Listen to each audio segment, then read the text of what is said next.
పాకిస్తాన్ ఇంకా బుద్ధి మార్చుకోవట్లేదు. మనని దొంగ దెబ్బతీయాలని కొత్త కుట్రలు చేస్తుంది. మన దేశం చుట్టూ ఉగ్ర స్థావరాలకు ప్లాన్ చేస్తుంది పాకిస్తాన్. ఈ నేపథ్యంలో ఒక్కసారిగా పాకిస్తాన్ కుట్రలైతే ప్రస్తుతం బట్టబయలైన పరిస్థితి కనబడుతోంది. ఇక పాకిస్తాన్ ఆగడాలకు సంబంధించి భారత్ ఇప్పుడు నిఘా పెడుతోంది. భారత్ సరిహద్దుల్లో నేపాల్, బంగ్లాదేశ్లో ఉగ్ర నివాసాలు, ట్రైనింగ్ సెంటర్ల ఏర్పాటుకు సన్నాహాలు చేస్తున్నట్టుగా మన ఇంటెలిజెన్స్ పసిగట్టింది. ఉగ్రవాదుల విచారణలో పాక్ కుట్రలు బయటపడ్డాయి. దీంతో సరిహద్దుల్లో మరింత భద్రత కట్టుదిట్టం చేశారు.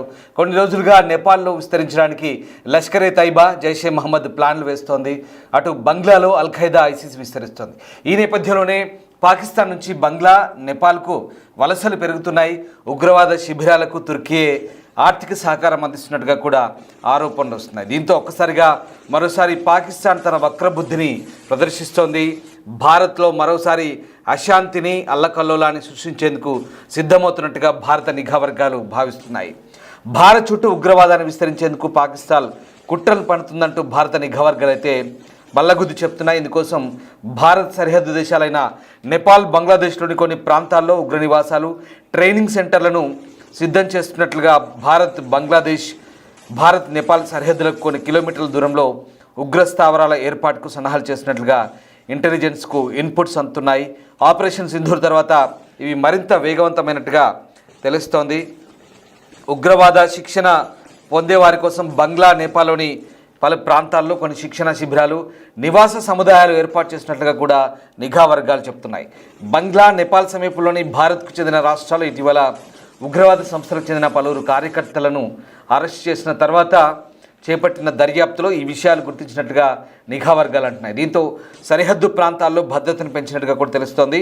పొరుగు దేశాల్లో విదేశీ నిధులతో ఏర్పాటవుతున్న ప్రాజెక్టులపైన కూడా నిఘా ఉంచినట్లుగా చెప్తున్నారు. ఇక ఉగ్ర సంస్థలు లష్కరే తైబా, జైషే మహమ్మద్ నేపాల్లో తమ సంస్థలను విస్తరించడానికి చర్యలు తీసుకుంటున్నట్లుగా నిఘా వర్గాలు పసిగట్టాయి.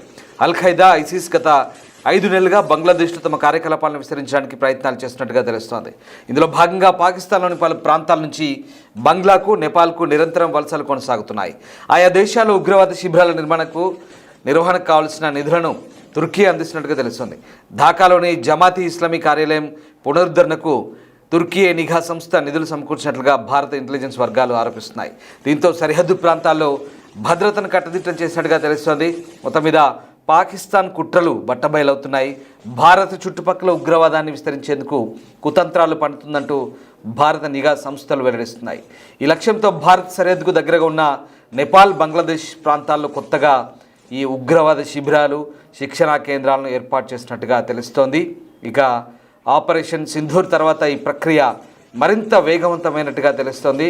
దీంతో ఈ రెండు దేశాలకు సమీపంగా ఉన్నటువంటి భారత రాష్ట్రాల్లో పాకిస్తాన్ మద్దతు పొందిన ఉగ్ర సంస్థలకు చెందిన పలువురు కార్యకర్తలు అరెస్ట్ కావడం కూడా విచారణలో ఈ వివరాలు బయటపడ్డాయి. సరిహద్దు భద్రతను దీంతో మరింత కట్టుదిట్టం చేశారు మన అధికారులు. అంతేకాక పొరుగు దేశాల్లో విదేశీ నిధులతో నడుస్తున్న కొన్ని ప్రాజెక్టులపై కూడా నిఘా కట్టి ఉంచారు. సో ఇటు ఎలీటి, లష్కరే తైబా, జైషే మహమ్మద్ వంటి ఉగ్ర సంస్థలు నేపాల్లో విస్తరించాలని చూస్తున్నాయి. ఐసిస్, అల్ ఖైదా ఈ రెండు బంగ్లాదేశ్లో బలపడాలని చూస్తున్నాయి. ఈ క్రమంలో పాకిస్తాన్ ప్రాంతాల నుంచి ఈ బంగ్లాదేశ్, నేపాల్కు నిరంతరం మనుషుల రవాణా జరుగుతుంది. ఉగ్రవాద శిబిరాలు నిర్వహించడానికి కావాల్సిన నిధులు అటు టర్కీ అందిస్తోంది. సో రకంగా టర్కీ ఇప్పటికే జమాతీ ఇస్లామీ ఆఫీస్కు నిధులు ఇచ్చింది. దీంతో ఈ మొత్తం వ్యవహారంలో అటు టర్కీ పాత్ర ఉన్నట్టుగా కూడా బయటపడింది. మరోవైపు దేశంలో భారీ ఉగ్ర కుట్రను భద్రతా సంస్థలు భగ్నం చేశాయి. హర్యానాలోని ఫరీదాబాద్లో ఒక వైద్యుడి ఇంట్లో భారీగా ఆయుధాలు, పేలుడు పదార్థాలు దొరికాయి. 300 కేజీల ఆర్డీఎక్స్, ఒక AK-47, మందుగుండు సామాగ్రి స్వాధీనం చేసుకున్నారు. ఢిల్లీ లేదా నార్త్ ఇండియా మొత్తంలోని కొన్ని ప్రాంతాలను టార్గెట్ చేస్తూ ఉగ్రవాదులు పెద్ద ప్లాన్ చేసినట్టుగా తెలుస్తోంది. ఇక దేశంలో ఈ కుట్రనైతే భగ్నం చేశాయి భద్రతా బలగాలు. Intelligence bureau, Jammu Kashmir anti terrorist squad police joint ఆపరేషన్లో హర్యానాలోని ఫరీదాబాద్ చెందినటువంటి ఒక డాక్టర్ ఇంట్లో భారీగా ఆయుధాలు, పేలుడు పదార్థాలు దొరికాయి. సో దీంట్లో మందుగుండు సామాగ్రి కూడా భారీగానే దొరికింది. 3 రోజుల క్రితం జమ్మూ అండ్ కాశ్మీర్ పోలీస్ అలాగే అనంతనాగ్లో డాక్టర్ ఆదిల్ అనే వ్యక్తిని అరెస్ట్ చేశారు. డాక్టర్ ఆదిల్ ఇచ్చిన కీలక సమాచారం ఆధారంగా భద్రతా సంస్థలు ఫరీదాబాద్పై దృష్టి పెట్టినప్పుడు ఈ మొత్తం వ్యవహారం బయటపడింది. తీగ లాగితే డొంక కదిలింది.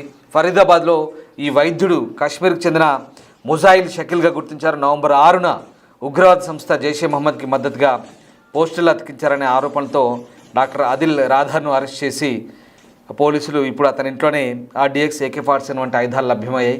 ఢిల్లీ లేదా నార్త్ ఇండియాలోని అనేక కీలక ప్రాంతాలను టార్గెట్ చేసినట్టుగా పెద్ద ప్లాన్ వేశారు. కాశ్మీర్ నుంచి మొదలుపెట్టి హర్యానా వరకు ఒక పెద్ద ఉగ్రవాద లాజిస్టిక్ నెట్వర్క్ దీని వెనుక ఉందని అధికారులు అంటున్నారు. వైద్య వృత్తిలో ఉన్న వారిని ఈ కుట్రకు సహాయకులుగా వాడుకోవడం మరింత ఆందోళన కలిగిస్తోంది. ఈ ఆపరేషన్ను పాకిస్తాన్ నుంచి నడిపించుండవచ్చని, వాళ్ళు ఇతరులకు దొరకకుండా ఉండేందుకు ఎన్క్రిప్టెడ్ మెసేజ్ల ద్వారా ప్లాన్ చేసి ఉండొచ్చని కూడా అనుమానం వ్యక్తమవుతుంది. సో మొత్తం మీద దేశంలో RDXకు చాలా భయంకరమైన చరిత్ర ఉంది. ఎందుకంటే 93 ముంబై పేలుల్లో 257 మంది చనిపోయారు. అలాగే తర్వాత అప్పుడు RDX వాడారు. 2019 పుల్వామా దాడిలో 40 మంది పారామిలిటరీ CRPF జవాన్లు చనిపోయినప్పుడు కార్ బాంబ్ దాడిలో కూడా ఇదే RDX యూజ్ చేశారు. అలాగే గతంలో కూడా వాడిన ఈ దాడులకు జరిగిన దాడుల్లో కూడా ఇదే పేలుడు పదార్థం వాడారు. ఇక ఇప్పుడు దొరికిన ఈ 300 కిలోలు కూడా మరి ఎక్కడి నుంచి వచ్చిందనేది ఇప్పుడు పెద్ద ప్రశ్న. ఎందుకంటే కాశ్మీర్ నుంచి హర్యానాకి ఎలా వచ్చిందనేది మాత్రం అధికారులు అయితే విచారణ చేస్తున్నారు. సో మొత్తం మీద భారత్పై మరోసారి కుట్రలు పనేందుకు దాయాది పాకిస్తాన్ మరొకసారి కుక్క బుద్ధిని ప్రదర్శిస్తోంది. ఆపరేషన్ సింధూర్ పేరుతో నిజంగా పదే పదే చెప్పడం కాదు, ఆపరేషన్ సింధూర్ పేరుతో మనం చేసిన విధ్వంసం అంతా ఇంత కాదు. భారత్ చేసిన విధ్వంసాన్ని పాకిస్తాన్ ఎందుకు మర్చిపోలేకపోతుంది, బుద్ధి తెచ్చుకోలేకపోతుంది అనేది తెలియని పరిస్థితి. ఎందుకంటే పూర్తి స్థాయిలో వాళ్ళ టెర్రర్ లాంచ్ ప్యాడ్లను డిస్ట్రాయ్ చేశాము, పూర్తి స్థాయిలో వాళ్ళ వైమానిక స్థావరాలను ధ్వంసం చేశాము. అసలు ఒక రకంగా చెప్పాలంటే చెప్పుకుంటే గొప్ప కాదు, కానీ కోలుకోలేని దెబ్బతీసాం పాకిస్తాన్ని. ఇది చాలా వరకు డ్యామేజ్ని వాళ్ళు బయట పెట్టుకోలేదు, మనం కూడా కొన్ని కారణాల వల్ల కొంతవరకు మాత్రమే చూపించగలిగాం. చాలా వరకు మనం ఎక్కడెక్కడ ఏం చేసామో చెప్పుకోగలిగాం. కానీ దారుణం ఏంటంటే ఇంకా కూడా పాకిస్తాన్కి ఆ బుద్ధి పోవట్లేదు. ఇంకా కూడా బంగ్లాదేశ్, నేపాల్, మన భారత్కు సరిహద్దుల్లో ఉన్న రాష్ట్రాల్లో టెర్రర్ లాంచ్ ప్యాడ్లను తయారు చేసేందుకు సిద్ధం చేస్తోంది. ఇక్కడ LET, లష్కర్-e-తైబా, జైషే మహమ్మద్ ఇవేమో నేపాల్లో, అటు బంగ్లాదేశ్లో మాత్రం మళ్ళీ అల్-ఖైదా, ISIS ఇలాంటివి. ఇవందరూ కూడా పాకిస్తాన్ నుంచి బంగ్లాదేశ్కు, నేపాల్కు అక్రమ మనుషులు రవాణా చేస్తున్నారు. అట్నుంచి ఈ టెర్రర్ లాంచ్ ప్యాడ్ చేసి దీనంతటికి కారణం, దీనంతటికి నిధులు ఎక్కడి నుంచి వస్తున్నాయంటే ఈ మొత్తం వ్యవహారం నడిపించేందుకు అక్కడ తుర్కీ అని ఒక దుర్మార్గపు దేశం ఉంది, టర్కీ. భారత్తో మంచి సంబంధాలు నేర్పుతామంటూ చెప్తున్న టర్కీ దొంగ నాటకాలు ఆడుతుంది. మొదటి నుంచి కూడా టర్కీపై భారత్కు అనుమానాలు ఉన్నాయి. ఎక్కడ అవకాశం దొరికినా అక్కడ ఎండగడుతున్నాం. భారత్ పాకిస్తాన్ మొన్న జరిగిన యుద్ధంలో ఆపరేషన్ సింధూర్లో కూడా టర్కీ నుంచే వాళ్ళకు కావాల్సినటువంటి డ్రోన్లు అందాయి, టర్కీ నుంచే యుద్ధ సామాగ్రి అందింది. ఇది అందరికీ తెలిసిన వాస్తవం, ఇది ఓపెన్ సీక్రెట్. ఇప్పుడు మళ్ళీ తుర్కీ ఇదే తుర్కీ దేశం, సోకాలు తుర్కీ దేశం ఇస్లామిక్ బ్రదర్హుడ్ పేరుతో తీవ్రవాదాన్ని పెంచి పోషిస్తూ ఇక్కడ దక్షిణాసియాలో అనవసరంగా తన పాచికలు పారేందుకు కుట్రలు చేస్తోంది. పాకిస్తాన్కు సహకరిస్తూ ఉగ్రవాదాన్ని పెంచి పోషిస్తేందుకు ఇప్పుడు ఇదే తుర్కీ పెద్ద కారణంగా మారబోతుంది. ఈ తుర్కీ చేస్తున్నటువంటి కుట్రల వల్ల ఇప్పుడు పాకిస్తాన్ వాళ్ళు ఇచ్చే నిధుల ద్వారా రెచ్చిపోయే పనిలో ఉంది. అంతేకాదు ఈ తుర్కీ కేవలం పాకిస్తాన్కే కాదు, మన చుట్టుపక్క పొరుగు దేశాలైనటువంటి ఇస్లామిక్ దేశాలు ఏవైతే ఉన్నాయో, బంగ్లాదేశ్ కావచ్చు, ఇంకా కొన్ని మొత్తం కాదు, పాకిస్తాన్, బంగ్లాదేశ్ రెండే ఉన్నాయి. సో ఈ బంగ్లాదేశ్ కూడా ఒకప్పటి తూర్పు పాకిస్తానే. సో ఆ రకంగా అవి కంప్లీట్గా ముస్లిం మెజార్టీ కంట్రీస్, కాదనలేని వాస్తవం. ఈ రెండు దేశాలకు ఇప్పుడు బంగ్లాదేశ్ కూడా జమాతీ ఇస్లామిక్ ఆఫీస్కి టర్కీ నుంచి ఫండ్స్ వస్తున్నాయి. సో ఇక్కడ టర్కీని నమ్ముకొని పాకిస్తాన్, బంగ్లాదేశ్ పిచ్చి వేషాలు వేస్తున్నాయి. బంగ్లాదేశ్ షెల్టర్ ఇస్తోంది. ఇక నేపాల్లో మాత్రం ఎక్కడి నుంచి వస్తున్నారో, ఏం చేస్తున్నారో తెలియదు. నేపాల్లో తిష్ట వేస్తున్నారో తెలియదు. అక్కడ ఎవరిని ప్రసన్నం చేసుకుంటున్నారో తెలియదు. నేపాల్లో కూడా వాళ్ళ పాచికలు అక్కడ పారించి అక్కడి నుంచి ఆ భూభాగం ద్వారా భారత్లోకి చొరబాట్లకు ప్రయత్నిస్తున్నారు. ఇలా ఇప్పుడు పాకిస్తాన్ నేపాల్ నుంచి, బంగ్లాదేశ్ నుంచి మనకు పొంచి ఉన్న ముప్పు ఏంటంటే 7 సిస్టర్స్గా చెప్పుకునే మన ఈశాన్య రాష్ట్రాల వైపు ముప్పు పొంచి ఉంది. సో ఆ రకంగా ఇప్పటికే చాలామందిని అరెస్ట్ చేసినప్పుడు ఈ కుట్రలన్నీ కూడా బయటపడ్డాయి. బంగ్లాదేశ్ నుంచి మన ఈశాన్య రాష్ట్రాలకు చొరబడ్డ కొంతమందిని పట్టుకున్నప్పుడు ఈ మొత్తం వ్యవహారం బయటపడింది.